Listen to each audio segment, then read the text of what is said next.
തദ്ദേശ തിരഞ്ഞെടുപ്പിൽ വിജയികളായ കോൺഗ്രസ് അംഗങ്ങൾക്ക് ആദരവ് നൽകി. കരുനാഗപ്പള്ളി നഗരസഭാ പരിധിയിലെ കോൺഗ്രസ് അംഗങ്ങളെയാണ് ആദരിച്ചത്. കരുനാഗപ്പള്ളി നഗരസഭയിൽ കോൺഗ്രസ് സ്ഥാനാർത്ഥികളായി വിജയിച്ച ജനപ്രതിനിധികൾക്കാണ് സ്വീകരണം നൽകിയത്.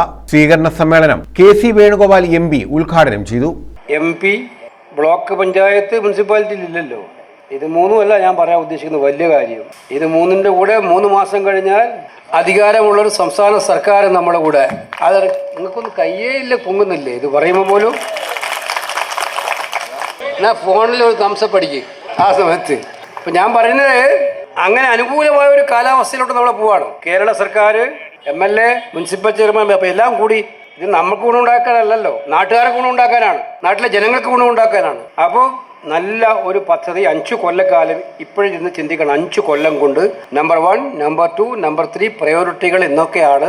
ആ പ്രയോറിറ്റികൾക്കനുസരിച്ച് നാടിന്റെ വികസനം ലക്ഷ്യം വെച്ചുകൊണ്ടുള്ള പ്രവർത്തനങ്ങൾ നമ്മൾ മുന്നോട്ട് കൊണ്ടുപോകേണ്ടതായിട്ടുണ്ട്. നിങ്ങൾക്ക് വാർഡിൽ പ്രശ്നം ഉണ്ടാവും. വാർഡുകളിലൊക്കെ തന്നെ അവിടുത്തെ കുടിവെള്ളമായാലും അവിടുത്തെ റോഡായാലും അവിടുത്തെ ഇലക്ട്രിസിറ്റി ആയാലും വാർഡ് മെമ്പർമാർക്കാണ് ഇതിന്റെയൊക്കെ തന്നെ ഒരു ഏറ്റവും വലിയ തലവേദന എടുക്കേണ്ടവർ.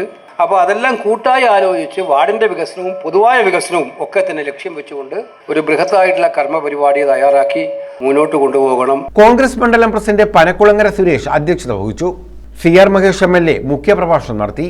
പിന്നീട് നമ്മുടെ കാലത്താണ് ആ പണിയുടെ ഓരോ ഘട്ടങ്ങളിലും ഇടപെട്ട് പണി വളരെ വേഗത്തിൽ, അതിവേഗത്തിൽ ആ പണി പൂർത്തീകരിച്ചു. ഇതിനോടൊപ്പം ടെൻഡർ ചെയ്ത കല്ലുംതാഴം പാലം പണി തുടങ്ങിയിട്ടില്ല. ഗുരുവായൂർ മേൽപ്പാലം പണി തുടങ്ങിയിട്ടില്ല. ഇവിടെ പണി പൂർത്തീകരിച്ചു. ഇപ്പൊ പാലം പണി കൊടുത്തു. വികസന പ്രവർത്തനം തുടർ പ്രവർത്തനമാണ്. നമ്മൾ സർക്കാരിനെ വികസന പ്രവർത്തനത്തിൽ സഹായിച്ചിട്ടുണ്ട്, കരുനാഗപ്പള്ളി സഹായിച്ചിട്ടുണ്ട്, നമ്മളത് നിഷേധിക്കുന്നില്ലല്ലോ. പക്ഷെ എല്ലാ നേട്ടങ്ങളും വരുമ്പോൾ അത് സർക്കാരിന്റെയും എല്ലാ കോട്ടങ്ങളും എല്ലാ പ്രശ്നങ്ങളും, ഏത് റോഡ് തകർന്നാണ് ഇവിടെ എത്ര നാളായി പഞ്ചായത്ത് റോഡുകൾ തകർന്നു നടന്നിട്ട് ആര് ചെയ്യുന്നു? ഒരു കൊട്ട മെറ്റിൽ ഏതെങ്കിലും പഞ്ചായത്ത് റോഡിൽ ചെയ്തിട്ടുണ്ടോ? MP സമയമില്ലാത്തതുകൊണ്ട് ഞാൻ വിശദമായി കഴിയുന്നില്ല. ഞാൻ പറഞ്ഞത് ആദ്യം നമുക്ക് വേണ്ടുന്നത് നമുക്കൊരു ആത്മവിശ്വാസമാണ്. ഇതിനെ പ്രതിരോധിക്കാനുള്ള ധൈര്യത്തോടു കൂടി ഉരുളയ്ക്കുപ്പേരി പോലെ മറുപടി കൊടുക്കാനുള്ള. ഇപ്പൊ ഇവരുടെ അക്രമം തന്നെ എനിക്ക് തന്നെ തോന്നിപ്പോ ഞാനൊന്നും ചെയ്തിട്ടില്ല. UDF ജില്ലാ chairman K.C. Rajan, R. Chandrasekharan, R. Rajasekharan, LK. Sreedevi, Bindu Jayan, M. Ansar, advocate K.A. Jawad, Chittumoola Nasar, Najeeb, N. Ajayakumar, Anoop, നഗരസഭാ ചെയർമാൻ സോമരാജൻ തുടങ്ങിയവർ പങ്കെടുത്തു. News bureau, Karunagappally.